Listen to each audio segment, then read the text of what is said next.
Et salut la team et bienvenue dans cette nouvelle vidéo du cahier de développement personnel. J'ai plein de petites choses devant moi, donc vous vous doutez que l'activité de ce mois va être un peu différente des autres. Cette fois, je vais le faire avec vous. J'ai envie d'essayer de le faire en direct. Et ça va un petit peu en corrélation avec tout ce que je vous montre sur les autres réseaux sociaux, à savoir créer tout en recyclant des choses, tout en réutilisant des matières qu'on a déjà. Par exemple, ça, vous voyez, c'est juste des trucs de sac à patates. Je vous parle de tout ça après. Mais comme à chaque fois, on va bien évidemment préparer notre page. Nous sommes donc au mois de juin. Je vous laisse recoller votre mandala des émotions que vous trouvez sur mon site internet dans la partie blog pour ceux qui nous rejoignent en cours de route.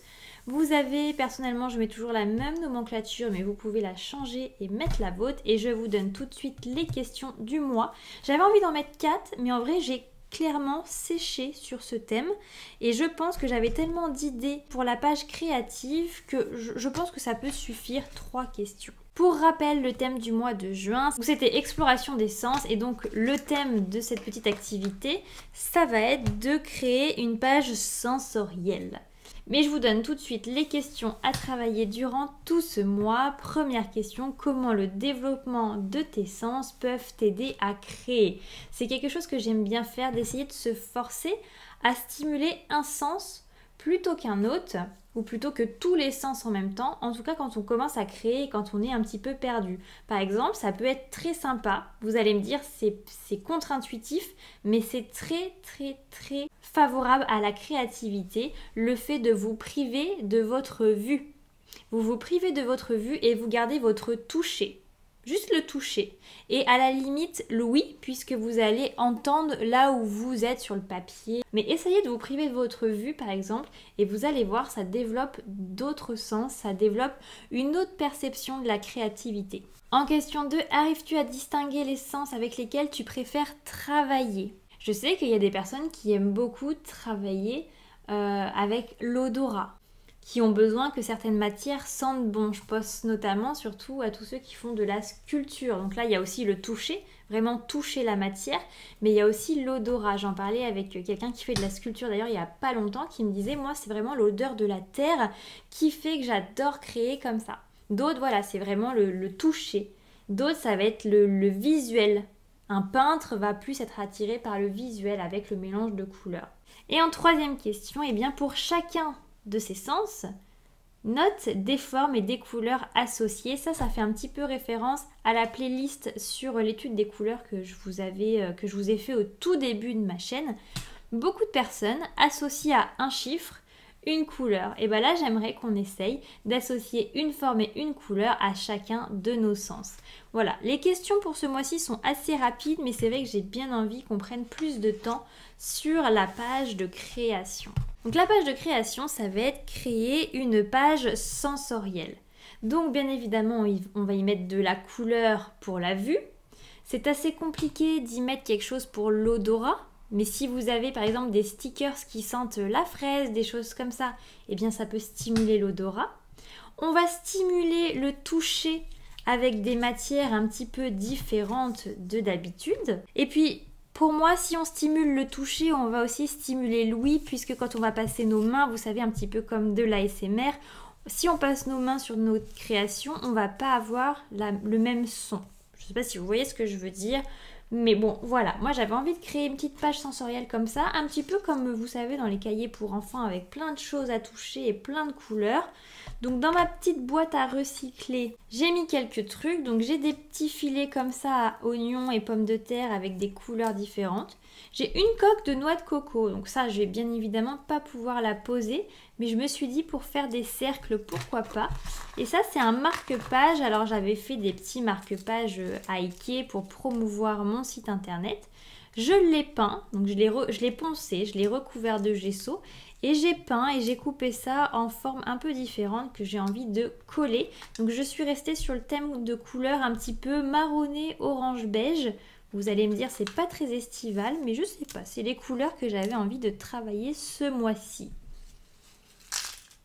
Et donc si vous me suivez aussi sur Instagram, vous savez qu'on recycle également un puzzle tous ensemble et je vais essayer les week-ends. Donc là normalement on est dimanche, peut-être que ce week-end il y aura eu déjà un premier défi, mais de faire une sorte de défi créatif tout en recyclant. Alors je vous explique tout ça en essayant de créer un petit peu ma page. En fait ce qui s'est passé c'est que j'ai fait une brocante.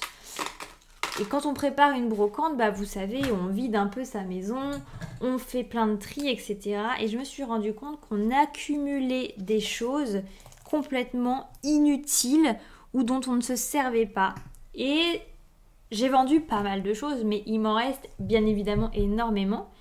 Et malgré tout, de mettre directement à la benne, parce que c'est des choses dont j'ai envie de me débarrasser, qui me prennent de l'espace dans mon environnement. Vous savez, pour moi, ça prend des énergies, les objets inutiles. Et j'avais envie de m'en débarrasser. Mais je me suis dit, pour certaines choses, mais pourquoi pas essayer de faire quelque chose de créatif avec. Donc en soi, ça va ne servir à rien. Mais j'aurais passé un moment créatif sur un support, au final, que je n'ai pas eu besoin de racheter. Vous voyez, un support que j'avais déjà, qui de toute façon était condamné à aller à la poubelle. Eh bien, je crée dessus. Bon, je vous en parlerai un petit peu plus quand je sortirai la première vidéo. Mais ça va être le concept. Alors forcément ma noix de coco ne ressemble à rien. Je vais prendre un feutre un petit peu plus grand puisque là ça ne me convient pas. Hop. Allez, un feutre pinceau. Et là le but de cette page sensorielle, mais comme à chaque fois j'ai envie de vous dire, c'est de se laisser aller. De ne pas réfléchir. De faire des superpositions de choses visuelles et colorées.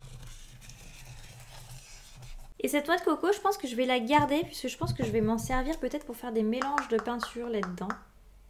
La forme que j'ai donnée me fait penser un petit peu à des fleurs. Alors, je ne pense pas que je vais avoir assez de petites cartes comme ça. Mais je pense que je vais coller les filets dans chacun des ronds. Comme ça fera un petit peu le cœur de la fleur. Je vais coller ensuite des petites choses comme ça pour faire les pétales.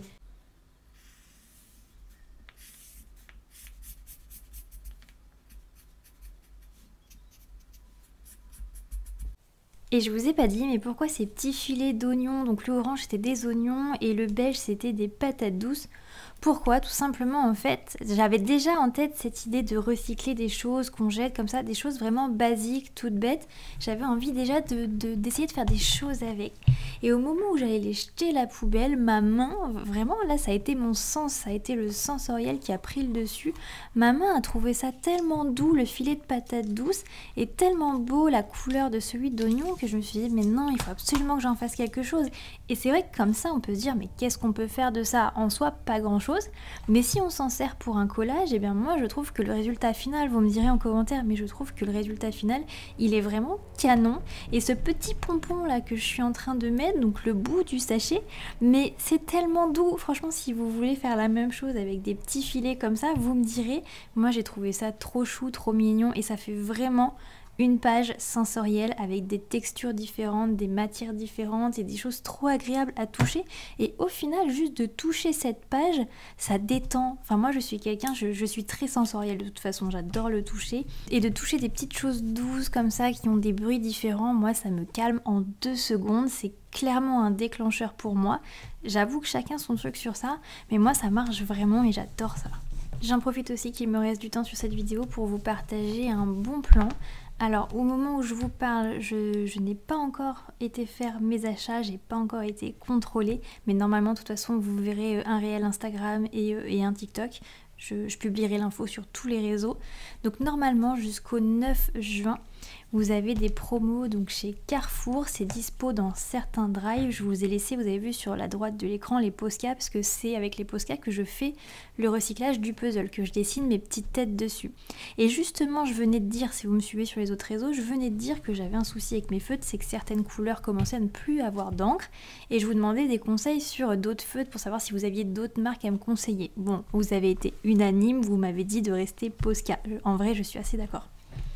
Mais c'est vrai qu'un feutre Posca, en fonction de la mine qu'on prend, c'est entre 1 et 3 euros, voire 4 euros le stylo. Donc quand il y a des promos, c'est vraiment bon à prendre. Et j'ai pris l'habitude généralement de vous les partager, mais là ça faisait longtemps qu'il n'y avait pas eu des choses intéressantes. Donc je reprends. Pour le moment, donc chez Carrefour jusqu'au 9 juin, il y a un set de 14 feutres avec une petite pochette à 17 € et quelques. Donc c'est un set avec 5 pointes 5M, 5 pointes 3M et 4 pointes, je sais plus le chiffre, encore plus petit.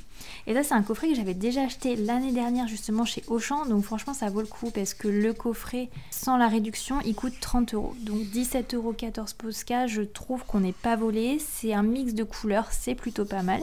Mais je sais que justement l'année dernière j'avais acheté la même chose à Auchan, c'était à peu près au moment de la fête des pères, donc je pense généralement les enseignes réitèrent ce genre de promo.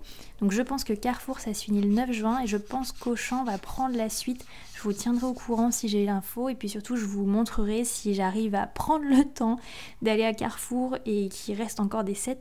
J'essaierai de vous montrer à quoi ça ressemble. Vraiment c'est super intéressant et je sais que les bons plans c'est toujours bon à prendre. Je sais que vous êtes preneurs. Et oui par contre désolée pour les amis belges et canadiens. Je sais que vous êtes beaucoup à regarder mais du coup je suis désolée, je connais pas les promos dans vos pays. Je parle juste pour la France bien évidemment.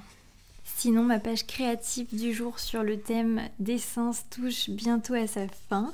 J'espère vraiment que vous allez apprécier cet exercice et surtout que vous allez prendre confiance aussi en votre créativité. Et je veux vraiment le redire, le résultat final pour beaucoup je pense peut être vraiment ridicule, moche, etc. Le but, encore une fois, de l'art-thérapie ou des arts créatifs ou juste de tout ce que je veux vous partager en fait sur cette chaîne, c'est pas spécialement... Le but principal n'est pas de faire une œuvre d'art, quelque chose de très joli qu'on va pouvoir exposer. Le but, c'est vraiment, j'aime bien appeler ça la remise en forme créative. Le but, c'est de se faire plaisir, de passer un moment pour soi, de faire des choses avec ses petits doigts, en tête à tête avec soi-même, en tête à tête avec ses pensées et juste de créer, de faire quelque chose soi-même et c'est pas grave si c'est pas beau. Par exemple, parfois vous allez faire une recette et ça va pas être très bon, mais vous allez avoir pris le temps de le faire, pris le temps de le déguster et c'est ça l'essentiel. Et pour moi la créativité c'est pareil, même si le résultat final n'est pas celui que vous espériez ou n'est pas à la hauteur de modèle qu'on peut afficher sur les réseaux sociaux, on s'en fiche. Et si vraiment vous avez un blocage par rapport à ça, sur le fait de faire des choses qui ressemblent à rien, vous pouvez commencer à créer avec des cahiers de coloriage peut-être. Là les dessins seront déjà faits, juste à vous d'assembler de jolies couleurs. Si ça peut vous mettre le pied à l'étrier à la créativité, c'est juste incroyable. Mais vraiment si j'ai qu'un seul conseil à vous donner, c'est ça. C'est prenez confiance et c'est pas grave si c'est pas beau, le but c'est juste de passer un moment déconnecté en tête à tête avec vous-même puisque moi je suis persuadée que la créativité peut régler pas mal de douleurs psychologiques. Des douleurs psychologiques qui déclenchent des douleurs physiques. Enfin bon, maintenant vous connaissez mon credo, c'est vrai que je parle un petit peu moins spécifiquement art-thérapie, mais on en revient à ça. J'espère donc que ce mois de juin sur notre cahier de développement personnel vous fera du bien, vous fera plaisir. Comme à chaque fois, vous prendrez du bon temps à répondre à vos questions, du bon temps à faire votre propre page. Et puis bien évidemment, on se retrouve très bientôt pour de nouvelles activités créatives qui font du bien, une remise en forme créative. Et j'ai qu'une chose à vous dire. Restez inspirés, restez positifs.